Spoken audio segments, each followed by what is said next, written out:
Hi and welcome to another story, and today we have part 3 of Sleepovers by Jacqueline Wilson, continuing from chapter 7.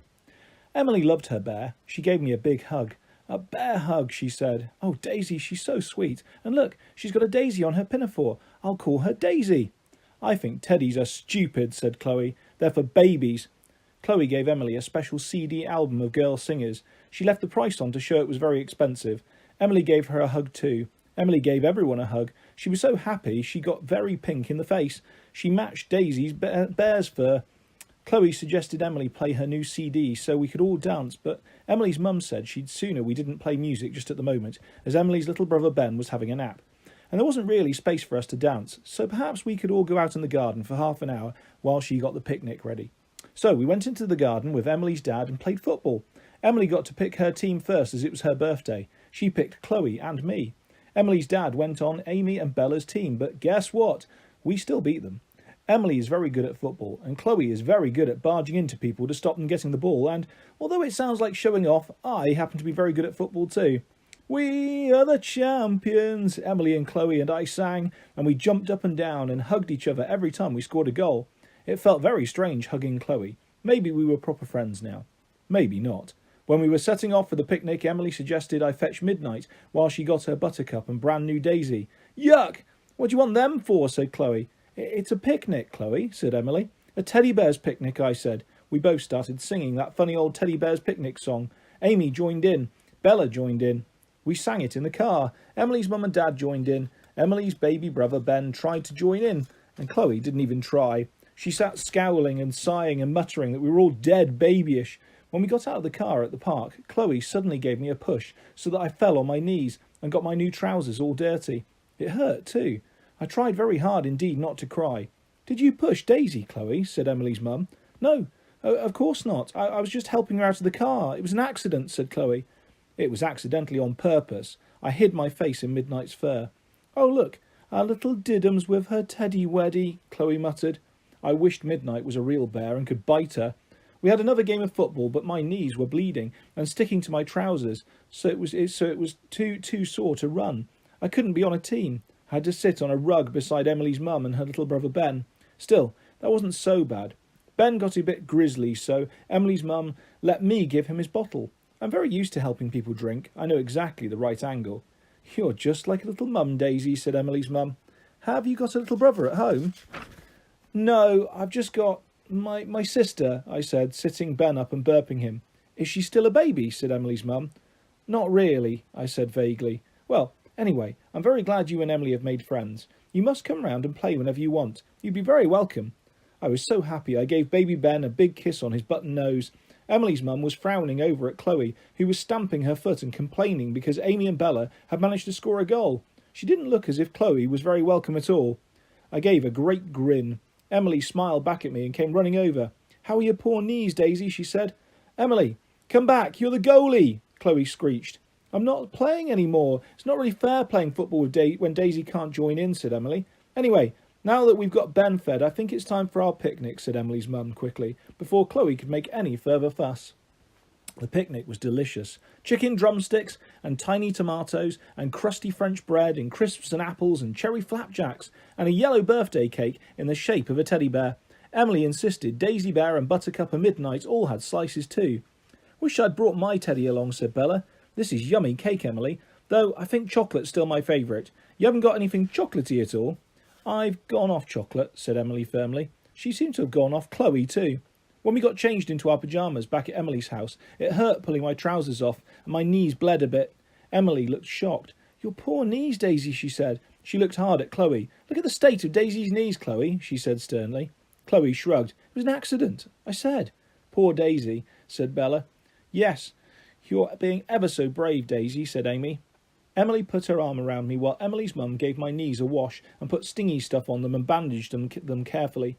I didn't see why everyone's making such a fuss about Daisy's boring old knees, Chloe muttered. They're just scratched, that's all. Do shut up, Chloe, said Emily. Then you'll never guess what. Emily said I could share her bed for the sleepover. Amy and Bella shared the other bed, and Chloe had to have the spare mattress all by herself. Chapter 8. I was certain Chloe wasn't going to invite me to her sleepover party, especially now that Emily was very firmly my best friend too.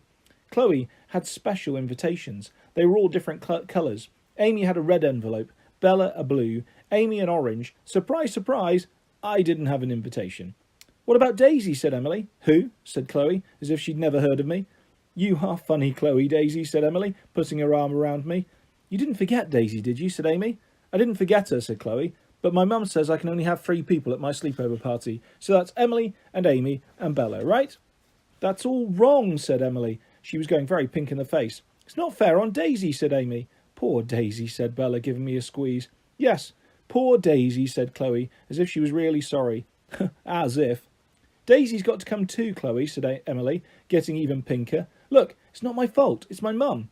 Your mum lets you do anything you want, you know she does. You're just not being fair, said Emily. It is fair, because I've been to your sleepover party, Emily, and I've been to Amy's, and I've been to Bella's. I haven't been to Daisy's. She doesn't even know for definite if she's going to have a sleepover party, said Chloe. You're just being mean, Chloe, said Emily. No, don't you start getting all stroppy with me, Emily, or you won't be coming to my sleepover party either, even if you are my best friend, said Chloe. It's okay, Emily, I whispered. It's not okay, said Emily. I don't want to come to your sleepover party if Daisy can't come too.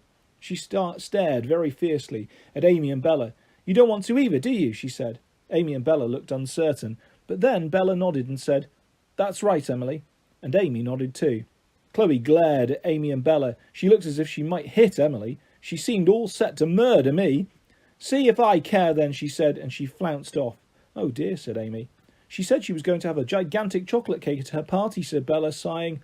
She's really going to have it in for me now, said Emily. You know what she can be like. I've tried and tried to stop being friends with Chloe, but it's better to have her as your friend than your deadly enemy. It's all my fault, I said, feeling truly dreadful. Emily and Bella and Amy were very comforting, but I still felt bad. I didn't tell Mum when I got home from school. I didn't tell Dad when he got home from work. I waited until it was bedtime, and then I crept into Lily's bed and cuddled up with her and told her all about it. Lily went, I decided that was Lily language for, that Chloe is a mean, hateful pig. I'm scared she'll be really, really horrible now, I whispered. I'm used to her being mean to me, but it'll be so awful. She's mean if she's mean to Emily too. Lily went, as if she was saying, Don't you worry about it, Daisy. I did worry. Lots and lots. I didn't sleep much that night, but guess what? Chloe dropped a pink envelope on my desk in the morning. I got my mum to change her mind, she said. You're coming to my sleepover party now, Daisy, and you, Emily, and Bella, and Amy. Oh, great, Chloe, said Emily, and she gave her a big hug. Isn't that wonderful, Daisy? I wasn't sure. I was even less sure when Chloe whispered in my ear, I don't really want you to come, Daisy Diddums. I didn't want to get Chloe a birthday present, especially a birthday present she'd really, really like. But when Dad and I went down the video shop on Friday night, they were having a special sale, and there was this video called The Spooky Sleepover, and I knew it would be just perfect for Chloe. Mum was a bit cross with Dad for buying it. It's much too scary for a little girl, she said. It sounds like this Chloe is much scarier than any soppy video, said Dad. He took me to the party on Saturday because he said he couldn't wait to meet Chloe. He looked a bit taken aback when he saw her. Chloe is little and cute, and she's got big blue eyes and these blonde curls. It's pretty sickening, actually. Chloe gave me this great big false smile when my dad was still there. Ooh, what a super-sounding video. I hope it's not too frightening. Thank you ever so much, Daisy, said Chloe. But the second Dad was gone, Chloe stuck her tongue out at me and dropped the video on the floor. I saw this ages ago and it sucked. It isn't spooky at all. Trust you to pick a baby film, Daisy Diddums. Chapter 9. Come on, Diddums, said Chloe. We're all in the kitchen. I suppose you'd better come too. Chloe's kitchen was amazingly big and posh and shiny with all sorts of cupboards and ovens and machines. Chloe's mum was as shiny as her kitchen. She wore a white glittery top and white satin trousers with a little pink and white frilly apron over the top. She looked more like Chloe's sister than her mum. Emily and Amy and Bella were all standing at a crowded table with big aprons pinned around them and their sleeves rolled up. Hi, Daisy, said Emily. We're all making our own pizzas. It's such fun. We can choose any topping we like, said Amy, arranging pepperoni in noughts and crosses shapes on her pizza. I'm making a ballerina special, Bella giggled, squirting chocolate sauce everywhere. See, I said I was going to have a brilliant sleepover party, said Chloe. The best in the whole world. For the best little girl in the whole world, said Chloe's dad, popping his head around the door. Chloe's mum was very young, but Chloe's dad was quite old, with a bald head and a big fat tummy. He made a pizza too, with all the toppings. Wow, said Bella, seriously impressed. What are you going to put on your pizza, Daisy? Asked Emily. I thought hard. I'm going to make mine a face, I said. I sprinkled lots of grated cheese on the top half for hair, then I did olives for eyes, and a slice of yellow pepper for a nose, and a curvy red pepper slice for a smiley mouth. I placed a tomato each side for rosy cheeks, and I used pineapple chunks for gold earrings and a choker necklace. Oh, Daisy, you are clever, said Emily. It looks so good you won't want to eat it, said Bella. How about a couple of anchovies for eyebrows, said Amy. No, they'd look good, but I hate anchovies, I said. I think they look like grey, slimy worms. They always give me the shudders. Chloe didn't say anything, but when we all followed Chloe's dad into the dining room, Chloe hung back to help her mum put the pizzas into the giant oven. Chloe's dad pretended to be a barman and fixed us all a fruit juice cocktail. They didn't just have little paper umbrellas like Amy's. They had tiny plastic Mickey Mouse stirrers and cherries on top, and ice cubes in the shape of stars. We all clinked glasses, and when Chloe came into the dining room, we sang Happy Birthday. Chloe's dad conducted us and got all watery-eyed at the end. Then he seated us at the dining table. We each had a little present on our side plate. It was a little letter charm on a silvery bracelet. A, B, C, D and E. Chloe's C was gold and her bracelet was a proper gold link with one with little golden hearts. Real gold for our birthday girl, said her dad. And look, I've got real gold heart earrings to match, said Chloe, looping her curls behind her ears. I had them pierced as an extra birthday present. We all stared at her ears enviously. My mum says I'm going to have to wait until I am 16 before I'm allowed to have my ears pierced. Chloe's mum came in with the first 2 pizzas.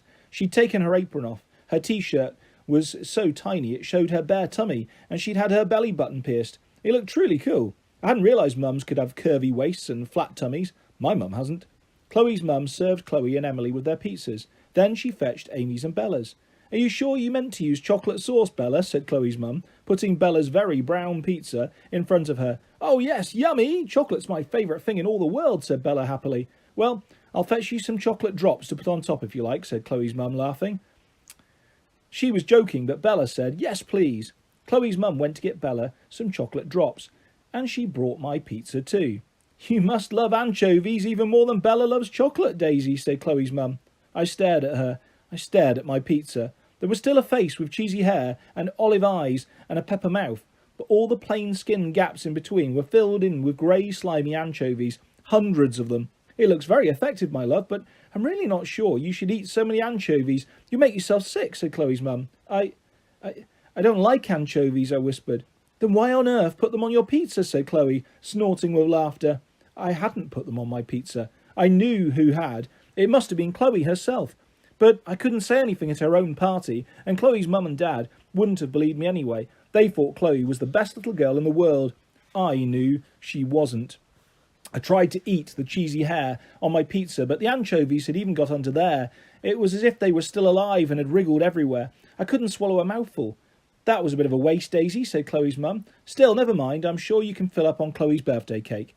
Chloe had the biggest cake in the whole world. It was in 3 tiers, just like a wedding cake. The bottom layer was fruit cake, with extra cherries and a bright yellow marzipan under the white icing. The middle layer was chocolate fudge cake, with lots of chocolate buttercream. The top layer was vanilla sponge with strawberry jam and fresh cream. It had Happy Birthday, Chloe, sweetheart, in silver icing writing, with silver hearts studded all around the edge. We'll make sure your slice has a special anchovy filling, Daisy, Chloe whispered. I think she might have been joking this time, but I couldn't take any chances. I didn't eat a bite of this most beautiful birthday cake. I sat and watched the others eating it. Bella had a big slice from each layer. I felt my lips go trembly and my eyes starting pricking, but I was absolutely determined not to cry in front of Chloe. I didn't cry later on when we all went up to Chloe's bedroom and I saw I'd been put in a sleeping bag all by myself over by the door. I didn't cry when we all watched a scary movie on Chloe's television about an evil child with a teddy bear possessed by the devil. He smothered all these little kids, but he ended up being horribly ripped to bits. I was very glad midnight was still zipped up in my overnight bag, or he might have cried. I didn't cry when we all got ready for bed, and it was my turn in the loo, and the lock didn't work properly, and Chloe suddenly opened the door on me, and everyone laughed. I didn't cry when we all got into bed. I got into my bag, and we watched a much, much, much scarier horror movie about a witchy white ghost who crept up on those girls in a college dormitory and murdered them all one by one. This is too scary, Chloe, Emily said. It's like it's real, said Amy, sucking her thumb. Can't we watch some other movie, said Bella. I'm not going to be able to sleep for worrying about the witchy white ghost." "It's okay," said Chloe. "If the witchy white ghost comes creeping up on us, she'll get Daisy first, as she's the one nearest the door. And anyway, you don't sleep at a sleepover party." I certainly didn't sleep. I stayed awake all night long, hunched into a ball in my sleeping bag, clutching midnight tight. But then he nearly turned into Devil Bear and wanted to smother me. I had to grip him by my knees. They were right up under my chin because there might be anchovies wriggling around the bottom of the sleeping bag. And all the time the witchy white ghost wailed just outside the bedroom door, waiting to come and get me. And that is where we will leave part 3 of Sleepovers by Jacqueline Wilson. I'll be back soon with lots more videos and stories coming your way. If you'd like to subscribe or hit a like, it's always appreciated. Thanks for your support. Hope you're well, guys. Take care. Bye-bye.